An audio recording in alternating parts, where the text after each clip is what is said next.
Hi friends, നമസ്കാരം. ഇന്ന് ഞാനൊരു പ്രോൺസ് ബിരിയാണിയാണ് തയ്യാറാക്കുന്നത്. ഇവിടെ ഞാൻ 1 കിലോ പ്രോൺസ് ആണ് എടുത്തിട്ടുള്ളത്.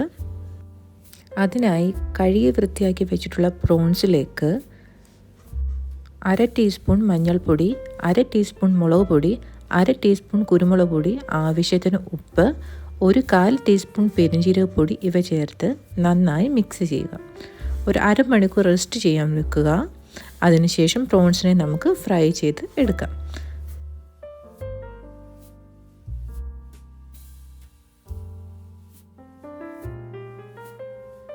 അതിനുശേഷം നമുക്ക് ബിരിയാണിക്ക് ആവശ്യമുള്ള മസാല റെഡിയാക്കിയെടുക്കാം.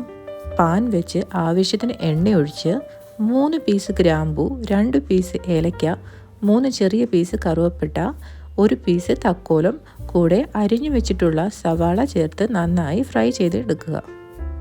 അതിനൊപ്പം ആവശ്യത്തിന് ഉപ്പും ചേർക്കാവുന്നതാണ്. സവാള നല്ലതുപോലെ ഫ്രൈ ആയതിനു ശേഷം ചെറുതായി സ്ലൈസ് ചെയ്ത് വെച്ചിട്ടുള്ള 1 തക്കാളി ആഡ് ചെയ്യാവുന്നതാണ്.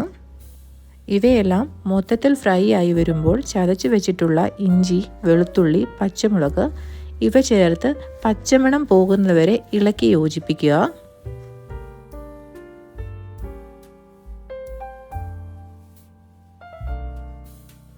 അതിനുശേഷം 1/2 ടേബിൾ സ്പൂൺ മല്ലിപ്പൊടി, 1/2 ടേബിൾ സ്പൂൺ മുളക് പൊടി, 1/2 table spoon garam masala, 1/4 table spoon കുരുമുളക് പൊടി ചേർത്ത് മസാലയുടെ പച്ചമണം പോകുന്നവരെ നല്ലതുപോലെ കുക്ക് ചെയ്ത് അതിലേക്ക് മുൻപ് ഫ്രൈ ചെയ്ത് വെച്ചിട്ടുള്ള പ്രോൺസ് ആഡ് ചെയ്യുക. ഇത് നന്നായിട്ട് ഇളക്കി യോജിപ്പിക്കുക. ഇത് ഒരു 5 തൊട്ട് 10 മിനിറ്റ് വരെ അടിക്ക് പിടിക്കാതെ അടച്ചു വെച്ച് കുക്ക് ചെയ്തെടുക്കാവുന്നതാണ്. ഇതോടെ നമ്മുടെ ബിരിയാണിയുടെ മസാല റെഡി ആയിട്ടുണ്ട്. ഞാനിവിടെ മസാല റെഡിയാക്കാൻ വേണ്ടിയിട്ട് സൺഫ്ലവർ ഓയിലാണ് ഉപയോഗിച്ചിട്ടുള്ളത്. നമ്മളിവിടെ ഗീ ഉപയോഗിക്കാത്തത് കൊണ്ട് ആഡ് ചെയ്തിട്ടില്ല. ഇനിയും നമുക്ക് ബിരിയാണിക്ക് വേണ്ടിയിട്ടുള്ള റൈസ് സെറ്റ് ചെയ്യാം. ഞാനിവിടെ കൈമ റൈസ് ആണ് ഉപയോഗിച്ചിട്ടുള്ളത്. 1 ഗ്ലാസ് അരിക്ക് 1.5 ഗ്ലാസ് എന്ന അനുപാതത്തിൽ റൈസ് കുക്ക് ചെയ്തെടുക്കാവുന്നതാണ്. പക്ഷേ ഞാനിവിടെ റൈസ് ബോയിൽ ചെയ്ത വെള്ളം ഊറ്റിക്കളഞ്ഞതിന് ശേഷമുള്ള റൈസാണ് എടുത്തിട്ടുള്ളത്.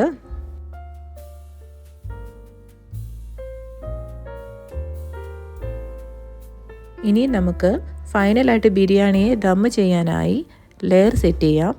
ഇവിടെ ഞാൻ മസാല പ്രിപ്പയർ ചെയ്ത അതേ പാത്രത്തിലേക്കാണ് ദം ചെയ്യാൻ എടുത്തിട്ടുള്ളത്. വീഡിയോയിൽ കാണുന്നത് പോലെ ഓരോ ലെയറായി മസാലയും റൈസും സെറ്റ് ചെയ്യുക. ശ്രദ്ധിക്കുക, ഞാനിവിടെ ചെറിയ നുള്ള് ഗരം മസാലയും ഓരോ ലെയറിലും ആഡ് ചെയ്തിട്ടുണ്ട്. ഇതോടെ നമ്മുടെ ബിരിയാണി ഇവിടെ റെഡി ആയിരിക്കുന്നു.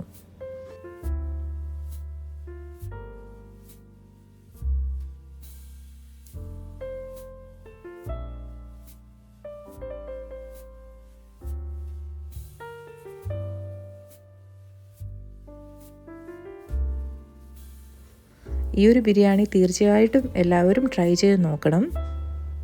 തീർച്ചയായിട്ടും ഈ ബിരിയാണി എല്ലാവർക്കും ഇഷ്ടപ്പെടും.